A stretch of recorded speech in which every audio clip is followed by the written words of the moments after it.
আমরা প্রতিযোগিতার সক্ষমতা বৃদ্ধি করার জন্য ক্ষেত্রে আমাদের সেনা কল্যাণ সংস্থার যে অয়েল মিলটা আছে তাকেও আমরা কার্যকরী করার জন্য পিসিবির সাহায্যে আমরা তাদেরকে কার্যক্ষম করার প্রচেষ্টা করছি। তাদের 3 লক্ষ টনের উৎপাদন সক্ষমতা নিয়ে তারা মাত্র 20,000 টন উৎপাদন করত। তাদের তেল তারা যেন পূর্ণ মাত্রায় উৎপাদন করতে পারে।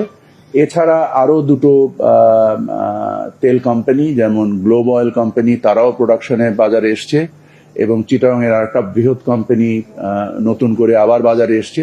তো আমরা আশা করি যে আজকে যে মূল্যটা নির্ধারিত হলো, আমরা সামনে বাজারটাকে আমরা সরকার এখান থেকে প্রায় 550 কোটি টাকা রাজস্ব আহরণ সাহায্য করবে এবং আমরা আশা করি যে সামনে ইনশাল্লাহ বাজারের দাম আবার আমরা কমাতে পারবো। আমরা যদি বাস্তবতাকে মেনে নিয়ে আগাই তাহলে আমরা সামনে প্রতিযোগিতার কারণে মূল্য আশা করি ইনশাল্লাহ আমরা এই মূল্য কমাতে পারবো। রাজস্ব আদায় এবং আন্তর্জাতিক বাজারের যে পণ্য যে মূল্য দুটো সমন্বয়ে এই দামটা বেড়েছে। না, আমরা কোনো বিশৃঙ্খলা দেখি না, কারণ আপনারা নিশ্চয়ই দেখছেন যে পাম অয়েলের ক্ষেত্রে সরকার যে মূল্য নির্ধারণ করেছে এবং প্রতিযোগিতার সক্ষমতা বৃদ্ধি করার কারণে নির্ধারিত মূল্যের থেকেও প্রায় 10 টাকা কম দামে বাজারে পণ্য বিক্রি হচ্ছে। সেটা যদি আপনারা বলেন অস্থিরতা, এই অস্থিরতা তো পণ্য মূল্য কমাতে সাহায্য করছে। এর একমাত্র কারণ হচ্ছে মানে বাজারের যে যে ব্যাপ্তি এর পরিসর বৃদ্ধি করার মাধ্যমে আমরা অতিরিক্ত প্রতিযোগিতা সৃষ্টি করতে পেরেছি এবং আমরা আশা করছি যে আগামী 2-3 মাসের মধ্যে আরো 2-3টা কোম্পানি যে প্রোডাকশনে আসবে এবং আমরা যে স্থানীয়করণ করতে পেরেছি 30 লক্ষ টনের ভিতরে 7 লক্ষ টন সরিষার তেল এবং 6 লক্ষ টন আমাদের যে রাইস ব্র্যান অয়েল, এই দুটো মিলিয়ে প্রায় 10-12 লক্ষ টনের যে একটা স্থানীয়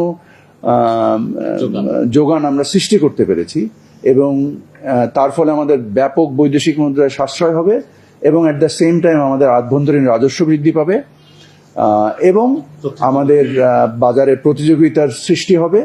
সামগ্রিকভাবে এটা সকলের জন্য, দেশের জন্য সামগ্রিকভাবে ভালো হবে। বাট অফকোর্স ভোক্তা পর্যায়ে যে আজকে যে দামটা মূল্যটা বৃদ্ধি করতে আমরা বাধ্য হলাম, এই বাধ্যকতাটা আমি মনে করছি সাময়িক এবং ইনশাল্লাহ আমরা অদূর ভবিষ্যতে এই মূল্যটাকেও নামায় আনতে সক্ষম হব। পাম অয়েলের আজকের বাজার মূল্য তো আমি যতটুকু জানি অনেক কম, 14 টাকা বাড়লো। 14 টাকা। খোলা তেল আমি যতটুকু জানি 20 টাকা কম পার লিটার। পামের যদিও নির্ধারিত মূল্য প্রায় সিমিলার, বাট বাজারে বিক্রি হচ্ছে আরো 10 টাকা কমে। এখন প্রশ্ন আসতে পারে যে কেন বিক্রি হচ্ছে নির্ধারিত মূল্য থেকে কমে, কারণ আমরা আজকে আসলে বেসিক্যালি সয়াবিন কেন্দ্রিক আলোচনাটা হয়েছে আমাদের।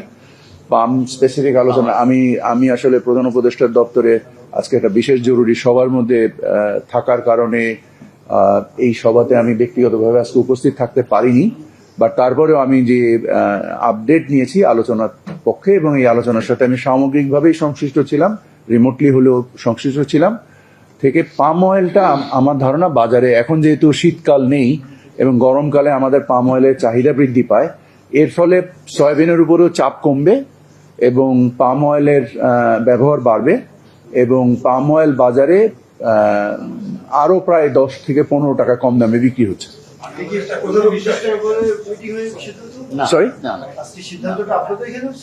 না, প্রধান উপদেষ্টার মিটিং কমপ্লিটলি ডিফারেন্ট বিষয় হয়েছে।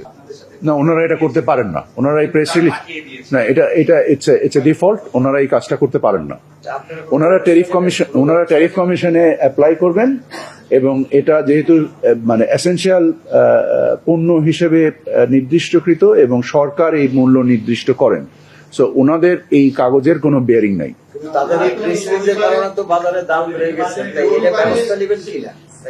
আমাদের ভোক্তা অধিকার নিশ্চয়ই এটার ব্যাপারে ব্যবস্থা নেবে।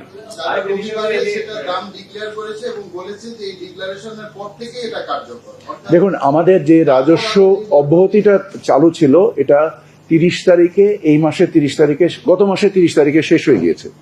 সো আমরা বিভিন্ন বিশ্লেষণ করতে আমরা নিজেরাও একটু সময় নিয়ে ফেলেছি, এটা অস্বীকার করার কিছু নেই, কারণ আমরা আন্তর্জাতিক মূল্য, আমাদের প্রতিযোগী অবস্থান এবং আমাদের আমরা এই রাজস্ব অব্যাহতিটাকে কোনো রকমে মানে আরেকটু প্রলং করতে পারি কিনা সেই প্রচেষ্টা আমরা মানে খুবই নিয়োজিতভাবে কাজটা করেছি।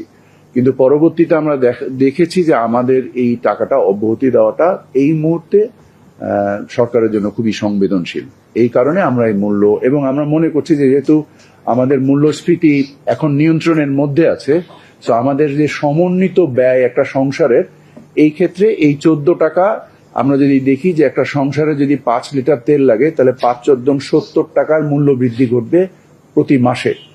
তো মাসে 70 টাকার মূল্য বৃদ্ধি এবং সামগ্রিক পণ্যের যে মূল্য, এতে কিছুটা হয়তোবা সহনীয় হবে। অবশ্যই এটা মানে একটা ভার বহন করতে হবে ভোক্তাকে, বাট এটা আমরা শুধু একটা পণ্যের মাসিক 70 টাকা খরচ বৃদ্ধি পাবে বলে আমার ধারণা। যদি আমরা একটা সংসারের 5 লিটার বা মানে যদি জনপ্রতি 1 লিটার ধরে 5 জনের একটা সংসারে যদি আমরা 5 লিটার তেলের কনজাম্পশন চিন্তা করি,